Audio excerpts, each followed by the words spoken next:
اعوذ باللہ السمیع العلیم من الشیطان الرجیم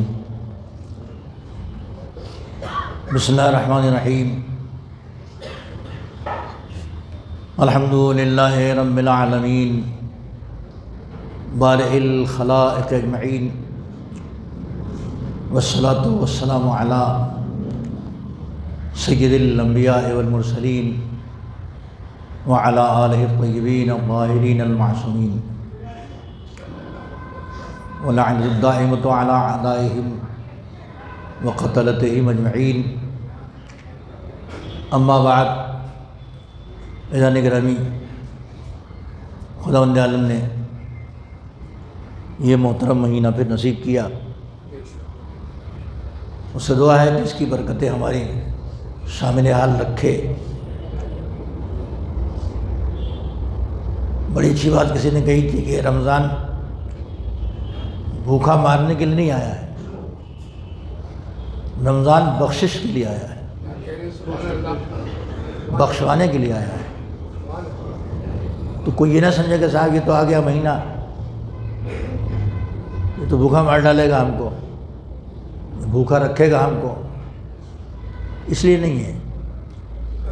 برکتوں اور رحمتوں کا مہینہ ہے، مغفرت کا مہینہ ہے، بخشش کا مہینہ ہے، گناہوں کے بخشوا لینے کا مہینہ ہے، متوجہ ہو جانے کا مہینہ ہے، یہ ٹھوکے والا مہینہ ہے، جھنجھوڑنے والا مہینہ ہے۔ انسان اپنی توجہ اللہ کی طرف کرے اور جو کچھ بھی دنیا میں کر رہا ہے اس کا محاسبہ کرے، حساب کر لے کہ میں کیا کر رہا ہوں۔ حدیث میں آیا ہے کہ حاسبو قبل ان تحاسبو، تمہارا حساب کیا جائے اس کے پہلے تم اپنا حساب کر لو۔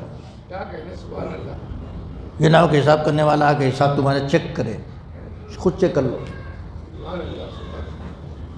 جب چیک کر لیں گے آپ، حساب اپنا کر لیں گے تو سب پتہ رہے گا آپ کو کہ کیا کمی ہے کیا بیشی ہے۔ گھر سے نکلے تو چیک کر کے نکلتے ہیں کہ کتنا پیسہ ہے، پی ٹی ایم ہے نہیں ہے، پیسہ ہے نہیں ہے۔ اور اگر یہ چیک کر کے نہیں نکلے، ہوٹل میں پہنچے کھانا کھا لیا تو پیسہ لے گا، اور نہیں دیں گے تو ہو سکتا ہے کہ آپ کی قیمتی چیزیں رکھوا لے، کہ یہ کوٹ رکھ دیجئے، گھڑی رکھ دیجئے۔ چیک کر کے نکلیں گے آپ تو فوراً اس کو پیسے دے دیں گے یا چیک دے دیں گے یا پے ٹی ایم کچھ کر دیں گے۔ تو قبل اس کے کہ وہ آپ کا حساب کرے، آپ پہلے حساب کر لیتے ہیں۔ اسی کو حدیثوں میں کہا گیا ہے کہ قبل اس کے کہ تمہارا حساب ہو تو اپنا حساب کر لو۔ تو یہ جو ہے حساب کرنے والا مہینہ ہے، یہ کرم ہے اس معبود کا، کس نے ہم کو آگاہ کیا، ٹھوکا دیا، جھنجھوڑا، بتایا ہوشیار ہو جاؤ۔ اگر وہ نہ بتاتا کہ کیا ہونے والا ہے تو ہم کو نہ پتہ چلتا ہے نا۔ اچھا، وہ بتا کے چلا گیا جو نبی تھا، جو امام تھا، اب وہ لوگ ہیں نہیں، ان کی باتیں کتابوں میں لکھی ہوئی ہیں، کتاب پڑھنے کا ہم کو موقع نہیں ہے، تو کون بتائے گا؟ جس کو کتاب پڑھنے کا موقع ہے، جو حدیثوں کو اور آیات کو اور تاریخ کو کھنگالتا اور تلاش کرتا وہ بتائے گا۔ اس کو ہمارے سماج میں مولوی، مولانا، دانشور کہتے ہیں۔ کسی کو پڑھ کے آیا ہے، دیکھ کے آیا، سمجھ کے آیا، سیکھ کے آیا ہے، وہ بتائے گا۔ تو اگر آپ اسی پہ پابندی لگا دیں گے نہیں یہ نہ بولو اور وہ بولو، تو پھر کیا بتائے گا؟ وہ جو بتانا چاہے گا تو نہیں بتا پائے گا۔ جو اس نے سیکھا اور سمجھا اور پڑھا ہے اور دیکھا اس کو بتائے گا۔ لیکن مشکل وہی ہے جو میرا موضوع چل رہا تھا، اس کی طرف میں نے آپ کو متوجہ کیا 2-3 جمعوں سے، اور بھی کروں گا ابھی، کہ بعض اوقات بسا اوقات اسی کو دھوکہ دینے کی کوشش کرتے ہیں لوگ۔ عام طور پر 2 موقع دھوکے کے آتے ہیں بہت زیادہ۔ مال وال تو کم پڑتا ہے سابقہ. 2 موقع آتے ہیں جس میں سب نہیں کچھ لوگ اس بتانے والے کو دھوکہ دینے کی کوشش کرتے ہیں. ایک موقع آتا ہے نکاح کا، ایک موقع آتا ہے طلاق کا. اتفاق سے دونوں موقع پر دھوکہ دھڑی کے بہت سارے واقعات میری جھولی میں ہیں، اور جن کا مجھ سے سابقہ ہوا وہ بھی ہے، اور جو ہوتا رہتا ہے وہ بھی ہے. تو وہ چاہتا ہے کہ مولوی یہ کام کر دے، ہم کہیں گے مولوی صاحب نے کیا ہے یہ. اچھا وہ کر بھی دے گا تو نہیں ہوگا. اگر وہ کام کر بھی دے، آپ فوٹو بھی کھینچ لیں، ویڈیو بنا دیں تو نہیں ہوگا وہ کام. اس لیے کہ شریعت میں جو غلط ہے وہ غلط ہے، جو صحیح ہے وہ صحیح ہے. خود مولوی کا عمل حجت نہیں ہے. عمل حجت کس کا ہے؟ نبی امام کا. وہ تو کریں گے نہیں. یہ بیچارہ اگر کسی دباؤ میں کر بھی دے گا وہ کام صحیح نہیں مانا جائے گا. بہت پہلے، کئی سال پہلے میں نے آپ کو ایک واقعہ اپنا سنایا تھا. اس میں سے پرانے کچھ لوگ بچے ہیں، بقیہ بہت سارے نئے شامل ہو گئے ہیں. ان کو سنانا بہت ضروری ہے. یہاں ایک صاحب آئے، کہنے لگے مولوی صاحب وہ ایک نکاح نامہ بنا دیجئے. پڑھ دیجئے. نہیں پڑھایا ہے، سائن کر دیجئے بس. تو ہم نے ان سے کہا کہ بھائی نکاح نامہ گواہی نامہ ہوتا ہے کہ ہاں میں نے یہ کام کیا ہے. وہ ایک اقرار ہمارا کہ ہاں ہم نے پڑھا ہے. تو ہم نے تو پڑھا نہیں. کل آپ کو استاد نے پڑھا تھا. میرے ایک استاد کا نام بتایا انہوں نے. میں نے کون سے لکھوا لیجیے، وہ دوسرے شہر میں تھے. کہنے وہ تو وہاں ہیں، اتنی دور ہیں، آپ ہی کر دیجیے. تو میں نے کہا اتفاق سے وہ اسی شہر میں آج اسی شہر میں. آپ کے پاس گاڑی بھی ہے، ان کا پتہ بھی ہے، ٹیلی فون میں دیتا ہوں، چلے جائیے وہاں، اس پر آپ سائن کرا لیجیے. اب دیکھیے آسانیاں کیسے ڈھونڈتا آدمی. انہوں نے ایک شق نکالی، کہنے لگے کہ اگر وہ کہہ دیں گے تو نہیں کر دیں گے آپ. فون سے بات کر لیجیے، اگر وہ کہہ دیں تو آپ اس نکاح نامے پر جس پر انہوں نے نکاح پڑھا تھا ہم سے دستخط کروا لیں. اگر کہے گا تم کر دو تو آپ نہیں کر دیں گے. تو ہم نے کہا اگر وہ کہہ دیں گے تم کر دو تو میں استاد ہی نہیں مانوں گا ان کو. درود پڑھیں محمد والے محمد. کہنے کیوں نہیں مانیں گے؟ استاد کیسے نہیں مانیں گے؟ میں نے کہا اس کا مطلب یہ ہوگا کہ مجھے جھوٹ بولنے کی تلقین کر رہے ہیں وہ. تم جھوٹی گواہی دو. اور پھنسے ہو. اچھا آدمی پھنستا ہے پھر نکل جاتا ہے، پھر پھنستا ہے پھر نکلتا ہے، پھر پھنساتا ہے پھر نکلتا ہے، پھر پھنسا دیتا ہے پھر پھنس جاتا ہے پھر نکلتا. یہ ہوتا ہے گفتگو میں. ایک لفظ میں پھنسا دے گا، ایک لفظ نکل جائے گا. وہ پھنسنے والا جیسا ہو، کمزور پڑا پھنس جائے گا وہ. تو میں نے کہا اگر وہ اس وقت ابھی فون کر کے کہہ دیں مجھ سے سائن کر دو تو میں استاد ہی نہیں مانوں گا. ایسے آدمی کو کیسے استاد مان لوں گا بھائی جو جھوٹ کی تلقین کر رہا ہے مجھے. اب چپ. پیترا دیکھیے، پیترا بولے کہ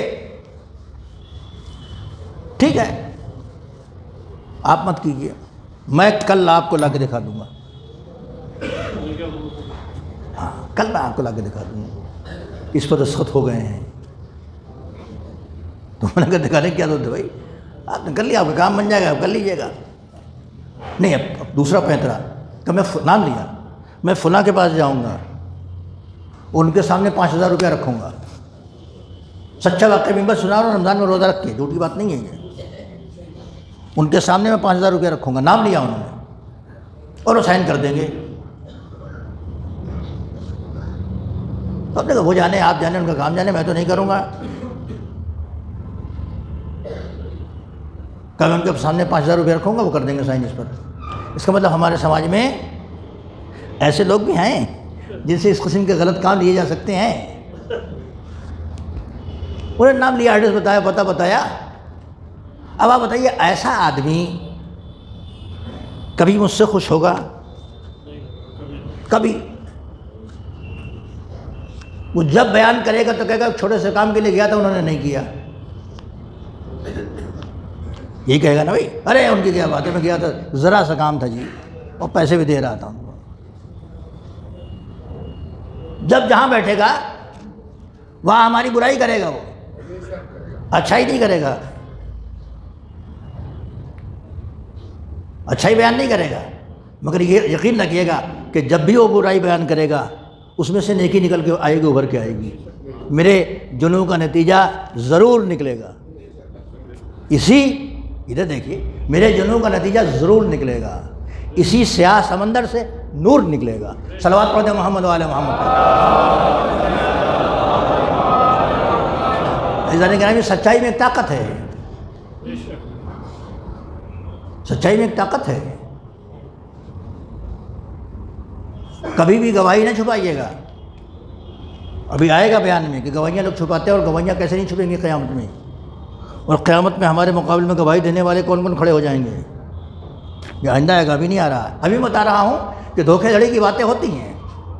یہاں کے 2-3 دھوکے سنائے تھے آپ کو میں نے، جو پرانے صدر صاحب تھے ان کے، وہ بھیج دیا اس کو، صاحب زمین کھودو نکالو، کسی کو بھیج دیا بورڈ لگاؤ۔ یہاں یہ کمرشل جگہ نہیں ہے، امام حال تجارتی جگہ نہیں ہے، یہاں تجارت نہیں کر سکتے آپ۔ گورنمنٹ نے اتنی بیوقوف نہیں کہ آپ کو اتنی بڑی جگہ دے دی کہ آپ تجارت کیجیے اس میں، کروڑوں اربوں روپے کی جگہ دے دیو کہ آپ تجارت کیجیے اس میں، یہ نہیں ہوگا۔ یہاں وہی ہوگا جو آپ نے اپنے کاغذ میں اس سے منوایا ہے کہ میں اس کام کے لیے آپ سے زمین مانگ رہا ہوں اور یہ کام کروں گا اس میں۔ اچھا یہی نہیں، ایک مرتبہ بورڈ والے یہاں آ گئے میرے پاس، وہ بھی سن لیجئے، بہت انٹرسٹنگ واقعہ ہے۔ وہ کہنے لگے کہ میں ہی اکیلا تھا یہاں کھڑا، تو میں بورڈ سے آؤں، ٹھیک اچھی بات ہے، تو انہیں کیا کرنا ہے آپ کو؟ میں دیکھنے آیا اس کو۔ میں نے کہا آپ کیوں دیکھنے آئے ہیں؟ کہہ رہے ارے آپ تو میرے خلاف بول رہے ہیں۔ میں نے خلاف تو نہیں بول رہا ہوں، آپ میں پوچھ رہا ہوں کیا میں یہاں نماز پڑھنے میں نہیں آ سکتا؟ بہترا میں نے کہا نماز پڑھنے تو آ سکتے ہیں، یہ کیا دیکھنے آئے ہیں آپ؟ اگر ڈپارٹمنٹ سے آئے ہیں تو یہاں فی الحال کوئی ہے نہیں ذمہ دار، کل آئیے گا، جمعرات کا دن تھا اتفاق سے۔ میں نے کہا 1:30 بجے قریب آئیے گا، یا سب ذمہ دار ہوں گے ان سے بات کر لیجیے گا آپ، مگر پیپر اور کاغذ لے کے آئیے گا، یاد رکھیے گا، خالی ہاتھ مت آئیے گا یہاں۔ جو بھی پیپر آپ کے پاس ہے وہ لے کے آئیے گا، اس لیے کہ پیپر اس کے پاس بھی تھا، پیپر میرے پاس بھی تھا، تو میں ملاؤں گا نا، میں بھی رہوں گا، ذمہ دار بھی ہوں گے۔ خیر وہ آج تک نہیں آیا، تو یہ کیا ہے؟ سامنے والے کو دھونس میں لے لینا، وہ ڈر جائے اور ڈرنے کے بعد سکڑ جائے۔ لیکن عزیزان گرامی، ڈرے وہ جہاں جھوٹ ہو، جہاں جھوٹ نہیں ہو کیوں ڈرے گا بھائی؟ وہ نہیں ڈرے گا۔ کہیں کا معاملہ ہو، کسی جگہ کا معاملہ ہو، کیسا ہی معاملہ ہو، میں پھر عرض کروں گا کہ سچائی میں طاقت ہے، اور ہمارے ائمہ نے جو سکھایا ہے وہ یہی سکھایا ہے۔ ابھی آپ فرما رہے تھے کہ فضائل اہل بیت ذرا بیان کیجیے گا۔ یہ جو انسان کو اچھا بننے کا طریقہ سکھایا ہے، یہ خود صاحب فضیلت کی فضیلت ہے جو سرایت کر رہی ہے۔ وہ سچے تھے، سچا بنایا ہے، وہ عابد تھے، عابد بننے کی تلقین کی ہے، وہ متقی تھے، امام المتقین تھے، تقوی کی تلقین کی ہے، وہ زاہد و عابد تھے، اللہ والے تھے، صالح تھے، سب کو صالح بنانے کی کوشش کی ہے۔ آدمی اکیلے اچھا رہا تو کیا ہے؟ انسان وہی ہے جو خود بھی اچھا اور دوسروں کو بھی اچھا بنا دے۔ الحمدللہ ہمارے امام ائمہ ایسے تھے جو خود بھی اچھے تھے، ان کی تعلیمات میں وہ خوشبو ہے جو قیامت تک پھیلی ہوئی ہے۔ اگر کوئی اس کو اپنائے گا تو خود خوشبودار ہو جائے گا، اس کا بدن مہکنے لگے گا خوشبو اہل بیت سے۔ ان تعلیمات کو پڑھیے، وہی فضیلت ہے، وہی فضیلت ہے جو تعلیمات انہوں نے دی ہے۔ میں نے ایک ہلکا سے اشارہ پچھلے جمعے کو کیا تھا امام جعفر صادق علیہ السلام کے بارے میں، بڑا سنگین، دونوں ملا کے چلے گا، یہاں والا اور ان کا والا، تاکہ ہم سبق سیکھتے جائیں۔ ان کے پاس ابو مسلم خراسانی کا خط آیا، کس کے پاس؟ چھٹے امام کے پاس ابو مسلم خراسانی کا خط آیا امام کے پاس۔ یہ وہ صاحب ہیں جو ابراہیم امام کے مرنے کے بعد انہوں نے خراسان ایران والے علاقے میں تحریک شروع کی، نعرہ بلند کیا، الرضا من آل محمد، الرضا من آل محمد، ہم تو آل محمد کی دوستی کی طرف بلا رہے ہیں آپ کو، آئیے آئیے آئیے۔ ابراہیم امام کے مرنے کے بعد، ابراہیم امام کون صاحب تھے؟ بہت کم لوگوں کو معلوم ہوگا، یہاں تاریخ میں ان کا نام لکھا ہوا ہے۔ ابراہیم امام جو تھے، ابراہیم ابن محمد ابن علی ابن عبداللہ ابن عباس، یاد کر سکتے ہو تو یاد کر لیا ورنہ ریکارڈ ہو رہا ہے۔ ابراہیم ابن محمد، محمد کے بیٹے، محمد علی کے بیٹے، اور علی عبداللہ کے بیٹے، اور عبداللہ عباس پیغمبر کے چچا، یعنی یہ پوتے پر پوتے اس سے آگے ہوئے۔ جناب عبداللہ ابن عباس کی نسل میں جو پیغمبر کے چچا تھے عباس، ان کی نسل میں آگے بڑھے۔ ان کا دوسرا بھائی جو تھا ابو جعفر منصور، یہ بنی عباس کا خلیفہ بنا، ہے نا۔ تو یہ ابو مسلم خراسانی ان کے پاس نہیں گیا، اس نے خط لکھا امام جعفر صادق علیہ السلام کو، آفر، پیشکش، چھوٹی موٹی نہیں، پوری حکومت بنی عباس کی پیشکش۔ اور بہرحال وہ حکومت یہاں والی حکومت سے بڑی تھی، آج جو ہماری حکومت یہاں ہے اس سے بڑی تھی۔ بنی عباس کے زمانے میں کافی دور دور تک اسلامی جھنڈے لہرا رہے تھے۔ بنی امیہ کی حکومت جانے والی تھی، بنی عباس کی حکومت آنے والی تھی، تو اس نے لکھا خط میں کہ میں لوگوں کو اہل بیت کی دوستی اور محبت کی طرف دعوت دے رہا ہوں۔ ابو مسلم خراسانی نے لکھا کہ میں لوگوں کو اہل بیت کی دوستی اور محبت کی طرف دعوت دے رہا ہوں، بلا رہا ہوں۔ الرضا من آل محمد اس کا نعرہ تھا۔ اگر آپ مائل ہوں تو خلافت کے لیے آپ سے بہتر کوئی نہیں ہے۔ یہ خود ان کا نہیں ہے، نعرہ ان کے نام کا ہے، یعنی مس یوز آف سلوگن، نعرے کا مس یوز۔ نعرہ کیا ہے؟ بہت اچھا ہے، الرضا من آل محمد، اٹھو آل محمد بڑا ظلم ہوا ہے، ان کی دوستی، ان کی طرف آؤ۔ اب آل محمد کے نام سے جو تحریک اٹھ رہی ہے اس میں کس کو پکڑا جائے گا؟ جو آل محمد میں سب سے قریب ہوگا۔ ادھر بنی عباس، وہ بھی چچا کی طرف سے ہیں، جناب عباس، جناب ابو طالب کے بھائی، ہے نا، عبد المطلب کے بیٹے عباس پیغمبر کے چچا، مولا علی کے چچا۔ اس کے بعد آگے بڑھا سلسلہ، تو اب وہ کٹ گیا ادھر سے، ادھر سے آئے مولا علی، مولا علی کے بعد امام حسن، امام حسین، جعفر صادق علیہ السلام آئے، جو سلسلہ جناب معصومہ سے ملتا ہے۔ تو اب اس میں سب سے قریب اہل بیت میں کون ہے؟ دعوے دار تو وہ لوگ بھی تھے، ہم بھی پیغمبر کی نسل سے ہیں، ہم بھی چچا زاد بھائی ہیں، ہم بھی کزن ہیں، لیکن قریب کون ہے؟ امام جعفر صادق علیہ السلام ہے۔ اتنی بڑی پیشکش 5,000 روپے کی بات نہیں ہو رہی ہے، 5,000 ڈالر کی بات نہیں ہو رہی ہے، کسی صوبے کی بات نہیں ہو رہی ہے، رائے کی حکومت کی بات بھی نہیں ہو رہی ہے۔ آپ آئیے، آپ سے بہتر کون ہے؟ لیکن امام نے شعور دیا، جس شعور کا نام شعور حریت ہے، شعور آزادی ہے، جس شعور کا نام شعور اسلام ہے۔ آپ نے پہلے تو کہا کہ ما انت من رجالی ولا زمان و زمانی، تم ہمارے آدمی تو ہو نہیں، اور نہ زمانہ ہمارا زمانہ ہے۔ اچھا، اگر زمانے کو امام زمانہ نہیں پہچانے گا تو کون پہچانے گا؟ وہ تو اس وقت امام زمانہ تھے نا، امام جعفر صادق علیہ السلام اس وقت امام زمانہ تھے۔ آپ نے فرمایا، جو تاریخ میں الفاظ لکھے وہی ہے کہ ما انت من رجالی، تم ہمارے آدمی نہیں ہو، ہماری پارٹی کے آدمی تم ہو نہیں، ولا زمان و زمانی، اور نہ زمانہ ہمارا زمانہ ہے، تو تم کیسے آ گئے؟ فضل کاتب بیان کرتے ہیں کہ اب دوسری روایت کہ امام جعفر صادق علیہ السلام کے پاس میں بیٹھا ہوا تھا کہ ابو مسلم کا نامہ بر خط لانے والا خط لے کے آیا، تو امام نے خط کا کوئی جواب نہیں دیا اور کہا تم یہاں سے نکل جاؤ۔ ابو مسلم کا نامہ بر پیغام بر خط لے کے آیا، ہمارے یہاں ذرا سا یہ زمانہ رمضان کا ہے نا، ابھی ذرا افطار کا آ جائے، ارے فلاں جگہ سے مجھے افطار بلایا گیا ہے. یہ دیکھو کہ جگہ کیسی ہے، کھانا کیسا ہے، لوگ کیسے ہیں، ہے نا. ایک صاحب نے کہا صاحب میں تو اس سے آیا، ہوائی جہاز سے آیا تاکہ میرا روزہ بچ جائے. زور کے بعد میں نے سفر کیا اور یہاں تک آیا اور فلاں جگہ جا رہا ہوں افطار میں تاکہ میرا روزہ بچ جائے. میں نے کہا روزہ تو بچ جائے گا، ایمان چلا جائے گا. روزہ بچانے کی خالی فکر کرو، ایمان بچانے کی فکر کرو. کیا کھائیں، کس کا کھائیں، کیسا کھائیں. امام کے پاس آیا. اب آپ دیکھیے گا، ابو مسلم خراسانی، اس کا ایک ساتھی تھا ابو سلمہ خلال، اس کو وزیر آل محمد کہتے تھے.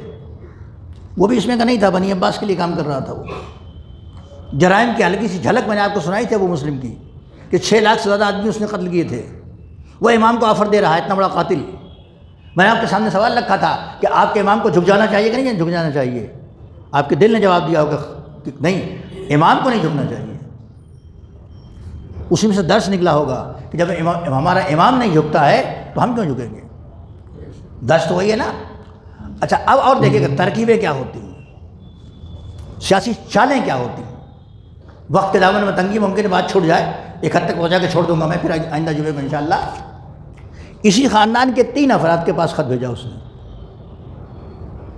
ہیڈ آف دا فیملی بڑے جناب امام جعفر صادق علیہ السلام، جو امام محمد باقر علیہ السلام کے بیٹے ہیں، امام حسین، مولا علی، وہاں تک سلسلہ ان لوگوں کو جاتا ہے. چوتھے امام، تیسرے امام، امام علی، یہ سلسلے میں. اس خاندان میں اور بھی تو لوگ ہیں. جیسے یہاں ہمارے نہیں ہوتا ہے ابھی یہ مولوی نکاح نہیں پڑے گا، وہ پڑھ دے گا، ہوتا ہے نا. تو اب اس کو پکڑو، اس کو پکڑو، جو قریب ہو پکڑو. تو ابو سلمہ خلال نے 3 لیٹر بھیجے، کہا اس کو لے کے جانا امام جعفر صادق علیہ کے پاس، اگر وہ لے لیں تو پھر کہیں نہیں بن جانا، کام بن گیا تمہارا. آپ سیم دیکھیے تاریخ بار بار اپنے کو کیسے دہراتی رہتی ہے. اللہ والوں کو امتحان دیا کیسے جاتا ہے. ان کے پاس جاؤ کہ کوئی نکاح پڑھنے سے منع کرے تو فلاں جگہ چلے جانا، وہ منع کرتے تو فلاں جگہ چلے جانا. ہوتا ہے کہ نہیں ہوتا ہے یہ مجھے بتائیے. وہ طلاق پڑھنے سے منع کرتے تو فلاں جگہ چلے جانا، نہیں تو وہاں چلے جانا. ہوتا ہے کہ نہیں ہوتا ہے. سیم آپ کو بتا رہا ہوں. سیاست علوی، سیاست جعفر صادق علیہ السلام، سیاست اسلام، اظہر میں نے شمس ہے. تاریخ پڑھیں تو سمجھ میں آئے گا کیا ہے. ابو سلمہ خلال نے کہا کہ خط لے کے پہلے جاؤ جعفر صادق علیہ السلام کے پاس. اگر وہ نہیں مانتے ہیں تو عبداللہ محض کے پاس چلے جانا، یہ بھی اسی خاندان کے ہیں. کون ہے عبداللہ محض؟ یاد ہے آپ کو؟ نہیں یاد ہے، ذہن کے اندر ہوگا. میں ان سے پوچھ رہا ہوں جو آل رسول ہیں، ان سے پوچھ رہا ہوں. ذالک تاریخ ہر ایک کو نہیں یاد ہوتی، ہم بھی یاد کر کے آئے تب سنا رہے ہیں آپ کو. عبداللہ ابن حسن ابن علی ابن ابی طالب، مولا علی کے بیٹے حسن کے بیٹے حسن، ان کے بیٹے عبداللہ، یہ بھی موجود تھے جعفر صادق علیہ السلام کے زمانے میں. یہ بھی اسی خاندان کے ہیں. امام نہیں ہیں مگر امام میں حسین کے بیٹے، امام حسن کے بیٹے، اور اس کے بعد ان کے پوتے. ایسے کر کے ان کا لقب عبداللہ محض ہے. اگر وہ نہ تیار ہوں تو ان کے پاس چلے جانا. ان سے کہنا کہ ہم آل محمد کے نام پر تحریک اٹھائے ہوئے ہیں اور ہم نے تحریک چلا رکھی ہے، رضا من آل محمد، آپ میرا ساتھ دیجیے اور آپ کو میں بنا دوں گا head of the country, head of the حکومت، جو بھی کہہ لیجیے آپ. اور اگر یہ بھی نہ مانیں تو عبداللہ اشرف کے پاس عمر اشرف کے پاس چلے جانا. یہ امام زین العابدین علیہ السلام کے بیٹے ہیں جناب عمر اشرف. کس کے بیٹے ہیں؟ امام زین العابدین علیہ السلام کے بیٹے ہیں. اسی دور میں یہ بھی ہیں، سمجھے نا. ان کے پاس چلے جانا. تینوں خاندان اہل بیت کے ہیں. ترکیب لگانے والا کیا سیاسی ترکیب لگا رہا ہے؟ جعفر صادق، ورنہ عبداللہ، ورنہ عمر اشرف. یہاں ہمارے ہندوستان میں بہت سے سادات ان کی اولاد سے جو عابدی لکھتے ہیں، مثلا نوگاؤں کے سادات حضرات انہی کی اولاد میں سے ہیں جو عابدی لکھتے ہیں. یہ زیدی حضرات جو ہیں بیٹھے ہوئے ہیں، یہ بھی ان کے بھائی تھے جناب زید. امام زین العابدین صاحب کی کئی بیویاں تھیں، تو ایک بیوی سے جناب زید بھی ہیں عبداللہ اشرف بھی ہیں. یہ تو تھوڑی سی تاریخ سنا دی میں نے آپ کو, پتہ نہیں یاد رہ جائے گی نہیں رہ جائے گی, یاد نہیں یاد ہے تو ریکارڈ ہے. تو جعفر صادق کے پاس جاؤ, اور اگر وہ نہ مانے پھر کہاں جانا؟ عبداللہ کے پاس جانا. اگر وہ نہ مانے تو عمر اشرف کے پاس جانا, ہے نا؟ ہوتا ہے نا بھائی, وہ امامی حال والے مول صاحب کو چلے جاؤ, اگر وہ نہ مانے تو وہاں چلے جانا, ورنہ وہاں چلے جانا. ہوتا ہے, آج بھی ہوتا ہے. یہ اس کو ایسا پڑھا کے بھیجا جاتا ہے, ہو سکتا ہے ان کے پاس ٹائم نہ ہو سکتا ہے وہ راضی نہ ہو. سیم یہی بات, اتنی بڑی آفر, اتنی بڑی پیشکش کہاں آ رہی ہے؟ خاندان اہل بیت میں. کس نام سے آ رہی ہے؟ کہ نعرہ آپ کا ہے, مس یوز آف دا سلوگن, نعرہ آپ کا ہے, آپ سے بہتر کوئی نہیں ہے. اب اس میں امام کو کیا کرنا چاہیے؟ آپ سوچئے, پھر سوچئے. آج بلانے والا وہ ہے جس کا بیک گراؤنڈ یہ ہے کہ لاکھوں آدمیوں کو اس نے قتل کیا ہے. کہتے ہیں لاشوں پر سجا کے حکومت, تو واقعی اس نے کیا. لاکھوں آدمیوں کو اس نے قتل کر دیا تھا. اور ایسا آدمی آتا ہے امام کے پاس, میں پھر وہی شعر پڑھوں گا کہ مدوشی میں تائید خرد مانگ رہا تھا, طوفان میں سفینہ تھا مدد مانگ رہا تھا, بیعت کا تقاضا نہ تھا, ایک فاسق و فاجر شبیر سے ایمان کی سند مانگ رہا تھا. ایمان کی سند مانگ رہا تھا. یہ کہہ دے تو ٹھیک, یہ ہاں کر دے تو ٹھیک, اور یہ نہیں تو یہ کہنے کا ان سے کیا ہوتا ہے؟ یہ بھی تو اسی خاندان کے ہیں, ان نے کیا تو یہ بھی تو اسی خاندان کے ہیں. دوستو, بڑا ہوشیار رہنے کی ضرورت ہے. اپنا گھر تو اپنے ہاتھ میں ہوتا ہے, لیکن سماج مل کے بنتا ہے, جماعت مل کے بنتی ہے, انجمن مل کے بنتی ہے. اس میں قانون دیکھا جاتا ہے, رشتہ داری نہیں دیکھی جاتی ہے. دھوکہ دینے والے ان کو دھوکہ دیں گے, ان کے ذریعے سے دھوکہ دیں گے کہ جن کو سمجھتے ہیں ان کے قریب ہیں, اس چیز سے دھوکہ دیں گے جس چیز سے اس کو رغبت ہے. اگر پیسہ چاہیے تو پیسہ, دعا چاہیے تو دعا, درود چاہیے تو درود, ہے نا؟ حدیث قصہ چاہیے تو حدیث قصہ, قرآن چاہیے تو قرآن. اس کا ٹائٹل اوپر لگایا جائے گا اور پیچھے دھوکے کی ٹٹی کھڑی ہوگی پوری.